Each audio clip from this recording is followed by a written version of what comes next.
এই এই hat hat hat বলছি, হুস হুস। বিড়ালটা ধীরে ধীরে উঠে দাঁড়ালো এবং এমনভাবে রাস্তায় বাঁক নিয়ে ঘিরে দাঁড়ালো যেন সে এই পথের অঘোষিত মুকুটহীন রাজা। এই এই যা যা, হুট হ্যাট হ্যাট হ্যাট হ্যাট বলছি, সরে যা।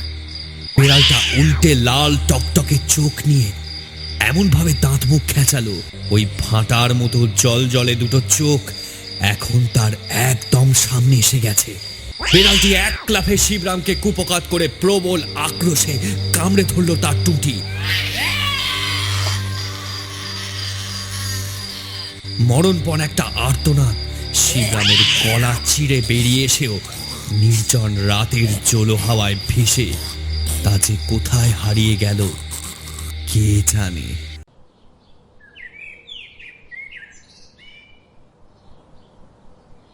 শিবরামের রক্তাক্ত দেহটা পরদিন সকালেই উদ্ধার হয়েছিল রাস্তায়। কেউ যেন প্রবল আক্রোশে গোটা শরীরটা ফেঁড়ে ফেলেছে।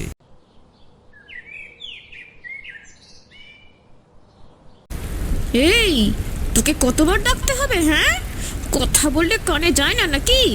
দাঁড়া, আর চপকে পিঠে চামড়া না তুললে হবে না তোর। আহা, আবার এমন ভর সন্ধেবেলায় মারধর কেন করো? ছোট ছেলে, এটাই তো ওদের খেলার বয়স নাকি? ছাড়ো ছাড়ো, একটা সময় নিজেই সব বুঝতে শিখবে। যত সব। এই ছোটো ছেলেটারই আমারও কি বকাসকা করতে ভালো লাগি বলো? দেখছো তো গায়ের অবস্থা। ওই ও পাড়ার ভিগু কাকার ছেলে শিবরাম কেমন অকালে প্রাণটা খোয়ালে। না জানি কে সব অলক্ষণে কাণ্ড ঘটাচ্ছে। আমাদের এই বইচি গাঁয়ে আগে কোনোদিন এমন হয়েছে বলো? তুমি তো এত বছর এখানে রয়েছো। আচ্ছা, এই এত বড় গায়ে তোমরা এতগুলো লোক একটু দেখতে পারো না? খোঁজ নিয়ে কি যে সব তোমরা একখানা পুরুষ মানুষ হয়েছো, সারাদিন মাঠে শুধু হাড় ভাঙা খাটনি, আর সন্ধে হলেই খেয়ে খেয়ে পেট মোটা করে বিছানা নাও। তা পুরুষ হলেও প্রাণের মায়া সবারই আছে। আর তাছাড়া মানুষের স্বভাব জানোই তো, নিজের মাথায় যতক্ষণ না বাজ পড়ছে, অন্যের মাথায় আকাশ ভেঙে পড়লেও কেউ সহজে ফিরে তাকাবে না। এমনিতেও যে ভূত প্রেতের কাজ তাই মনে করে অনেকে। না হলে এই বইচি গায়ে তো আর বাঘ ভালুক নেই যে একটা জলজ্জান্ত জোয়ান মানুষকে ওভাবে মেরে রেখে যাবে। ভূত প্রেত? তবে আর বলছি কি, এই তো কাল একবার হাটের দিকে গিয়েছিলাম। রতনের চায়ের দোকানে বসে ভুলু জেঠু আসর জমিয়েছে। জেঠুর মতে এ নাকি সেই ওঝার কাজ। হারানের বাড়িতে যে এসেছিল তার মেয়েকে দেখতে। কোন ওঝা বলো তো? আরে সেই বুড়োটা, মাথায় পাকা চুল দাড়ি, সাধু গোছের লোকটা। হারানের মেয়েটাকে ভূতে ধরলো, মেয়েটাকে বাঁচাতে পারলো না, শেষে ওর ঘাড়ে দোষ পড়ল। এবার ঘটনাটা মনে পড়ে বিজয়ার। হ্যাঁ, সে প্রায় বছর ৩-৪ আগের কথা। হারান ভূঁইয়ার মেয়ের এক অদ্ভুত রোগ দেখা দিল। সন্ধ্যা হলেই ও মেয়ে কিরকম অদ্ভুত আচরণ করে, যেন মানুষ হয়েও পাগলা পশুর মতো। সকলের মনে আর কোনো সন্দেহ রইল না যে হারানের মেয়েকে ভূতে ধরেছে। ঠিক সেই সময় শ্মশানে বেশ কিছুদিন এক কাপালিক এসে জুটেছিল। শ্মশানের একধারে সে পাতার কুটির বানিয়েছিল। লোকে কেউ কেউ বলতো ও নাকি ভূত বেড়াল। কাপালিক ভূত প্রেত নিয়ে চর্চা করে, তাই অমন বেড়াল সে সাথে রেখেছে। নিরুপায় হয়ে হারান গাঁয়ের লোক নিয়ে ওই কাপালিকের শরণাপন্ন হলো। কাপালিক এলো, হারানের মেয়েকে দেখল, এটা বলে দিল যে ও মেয়েকে ভূতেই ধরেছে। যথারীতি ছাড়ানের কাজ শুরু হলো। নিজের কালো বেড়ালটার লোমটোম নিয়ে আগুন জ্বালিয়ে বেশ অনেকক্ষণ ধরে রমদারমদি করার পর কাপালিক হারানের মেয়েকে সুস্থ করে তুলল। সে এক হৈ হৈ ব্যাপার। কাপালিককে কেউ কেউ খুব বড় মাপের সাধক ভগবান বলেও মেনে নিল। আর কোনো বিপদের ভয় নেই বলে সেখান থেকে বিদায় নিল কাপালিক। কিন্তু সমস্যা এত সহজে মেটার নয়। রাতেই কখন ঘুমের ঘোরে হারানের বেটি দেহ রেখেছে। রাগে ক্ষোভে দুঃখে উন্মত্ত হারান ও তার পরিবারের রোষ গিয়ে পড়ল কাপালিকের ওপর। সকলেই এক বাক্যে স্বীকার করল যে কাপালিকের ওসব জড়িবুটি গেলার ফলেই মেয়েটা এমন অকালে গেছে। সকলেই এক বাক্যে স্বীকার করল যে কাপালিকের ওসব জড়িবুটি গেলার ফলেই মেয়েটা এমন অকালে গেছে। গ্রাম শুদ্ধ লোক ছুটল শ্মশানের উদ্দেশ্যে। এত লোকের বিরুদ্ধে হঠাৎ এভাবে পড়ে তার কি বা করার থাকে? কাপালিককে এতগুলো লোক ঘিরে ধরে রাগে মাটিতে ফেলে পিটিয়ে খুন করল। তার পোষা নধর বেড়ালটাও রক্ষা পেল না। তারপর সব শুদ্ধ কেরোসিন ঢেলে জ্বালিয়ে দেওয়া হলো শ্মশানেই। ও বাবা, ওই পানাডোবার পাশের মাঠে এই বর্ষায় জল উঠেছে, অনেক মাছ। এই পঞ্চজিতুর আগের দিন গিয়ে ব্যাগ ভর্তি করে এনেছে। একদিন যাও না গো, এই ট্যাংরা মাছ ভাজা খেতে যে আমার খুব ভাল লাগে। যাও না যাও না যাও না যাও না।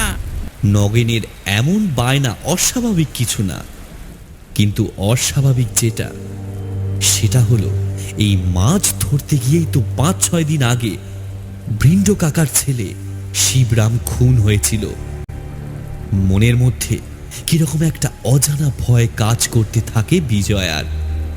একটা অমঙ্গলের ঘণ্টা কোথাও যেন বাজতে থাকে অনবরত। রাতে বাড়ির সবাই ঘুমিয়ে পড়ার পর জাল আর ব্যাগ নিয়ে হরনাথ বেরিয়ে গেল। আলো নেই, তার তা দরকারও নেই। রাস্তাঘাট সবটাই চেনা জানা। হাঁটতে হাঁটতে পুরো মন্দিরতলার কাছাকাছি এসে গেল সে। এখানেই বৈশির বসতি শেষ আর মাঠের শুরু। হরনাথ এগিয়ে চলল, জাল ফেলতে লাগলো সে। নগেন ভুল কিছু বলেনি। মাছ ভালোই উঠছে, ব্যাগ তাড়াতাড়ি ভর্তিও হচ্ছে। প্রায় ঘন্টাখানেক এমন ঘোরাঘুরি করে ব্যাগ ভর্তি করার পর হরনাথ বাড়ি ফেরার পথ ধরল। ফিরতি পথে হাঁটতে হাঁটতে সে আবার চলে এলো ওই বড় মন্দিরতলার কাছে। আসার সময় তো সে সোজা রাস্তায় এসেছিল, কিন্তু এবার ভাবল বাঁ দিকের শ্মশান ধারের রাস্তা দিয়ে যাবে। এদিকটা দিয়ে একটু অন্ধকার ঝোপঝাড় আছে বটে, তবে গ্রামে যাওয়ার রাস্তাটা অনেকটা তাড়াতাড়ি হয়। এমনিতেও বাড়িতে কিছু না জানি সে বেরিয়ে এসেছে। বউ ছেলে উঠে না দেখতে পেলে চিন্তা করবে, তাই তাড়াতাড়ি বাড়ি ফেরা দরকার। হরনাথ এগিয়ে চলেছে একা। সত্যি কি একা নাকি? হরনাথ এগিয়ে চলেছে একা। সত্যি কি একা নাকি? আচমকা কি যেন একটা জলের ছপাত শব্দ তুলে হরনাথের পেছনে রাস্তার এদিক থেকে ওদিক ছুটে গেল। চমকে উঠে পেছনে ফিরে তাকালো হরনাথ। কাউকেই দেখতে পেল না। আকাশের মেঘ ঘন হয়ে আসায় রাস্তা এবার অন্ধকার হয়ে এসেছে। পাশের একটা গাছে কি যেন একটা পাখি বিকট শব্দে হঠাৎ জেগে উঠল, যেন অজানা কাউকে হরনাথের এখানে আসার জানান দিচ্ছে, নয়তো হরনাথকেই সাবধান করছে আগে না যাওয়ার জন্য।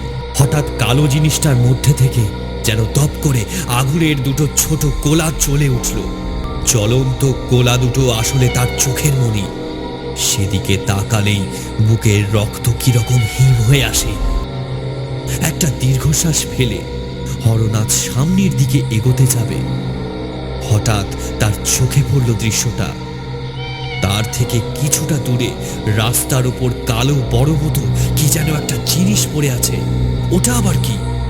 একটু ভয় পেলেও বেশ একটা কৌতূহল হলো হরনাথের।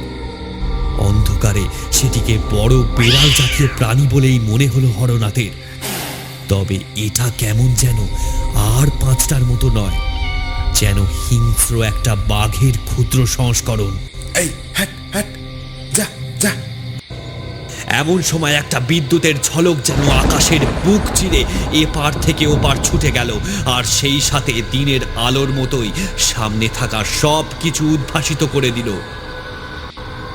কিন্তু সেটা বোধহয় এই পরিস্থিতিতে হরনাথের জন্য সুখকর নয়। কারণ এক মুহূর্তের ওই আলোয় হরনাথ যা দেখেছে তাতে তার হাত মুখ ভয়ে সাদা হয়ে এসেছে। আলোর ঝলকে ধরা দিয়েছে ওই আগুন চোখো বীভৎস বেড়ালটা। মুখের বাঁ দিকে একটা লম্বা কাটা দাগ, আর তার পাশেই অন্ধকারে গা মিশিয়ে বড় জটা জুটোধারী কেউ দাঁড়িয়ে আছে, হাতে একখানা কুঠার।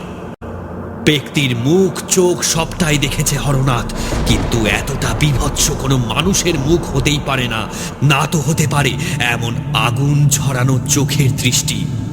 বিদ্যুতের ঝলকটা মিলিয়ে যেতেই আবার অন্ধকারটা ছেয়ে গেল, আর হরনাথ শুনতে পেল একটা হাড়হীন করা বিকট অট্টহাসির শব্দ। শুধু ভয়ে কাঠ হয়ে দাঁড়িয়ে দেখা ছাড়া আর কোনো কিছুই করতে পারল না হরনাথ। 3-4 বছর আগের সেই কাপালিক আর তার পোষা গাল কাটা সেই কালো বেড়ালটা, এদেরই তো এই শ্মশান ধারেই পিটিয়ে কেটে মেরে ফেলেছিল গাঁয়ের লোক। তাহলে কি আর ভাবতে পারে না হরনাথ। ততক্ষণ কাপালিকের প্রেতের সেই পৈশাচিক অট্টহাসি হরনাথকে ভেতরে ভেতরেই কিরকম অসাড় করে দিয়েছে। একটা বিকট গর্জন করে কালো বেড়ালটা তার আগুনের মতো চোখ দিয়ে লাফিয়ে পড়ল হরনাথের ঘাড়ে। জল কাদায় মুখ থুবড়ে পড়ল হরনাথ। গলা ফাটানো আর্তনাদ বেরিয়ে এলো হরনাথের মুখ থেকে। কিন্তু হায়, এই নির্জন প্রান্তরে বোধহয় মৃত্যু ছাড়া আর কেউ তার জন্য দাঁড়িয়ে নেই। নিজেকে একবার ছাড়ানোর চেষ্টা করেও হরনাথ পারল না। বিড়ালের দাঁত চেপে বসেছে তার গলায়। চিৎকারটা বেরিয়ে এসেও একটা পিশাচের হাসি আর তার শাপদরূপী শয়তানের গর্জনে কোথায় হারিয়ে গেল তা কেউ জানে না। চোখ মেলে তড়াক করে বিছানায় উঠে বসল নগেন। তার পাশে বাবার শোয়ার জায়গাটা ফাঁকা। বাবা গেল কোথায়? হঠাৎ তার মনে পড়ল মাছ খাবার কথা। বাবা তার মানে নিশ্চয়ই তার জন্য মাছ ধরতে গেছে। হয়তো রাতেই গেছে, তাই তাকে আর বলে যায়নি। নিশ্চিন্ত মনে পাশ ফিরে শুয়ে আবার ঘুমিয়ে পড়ল নগেন।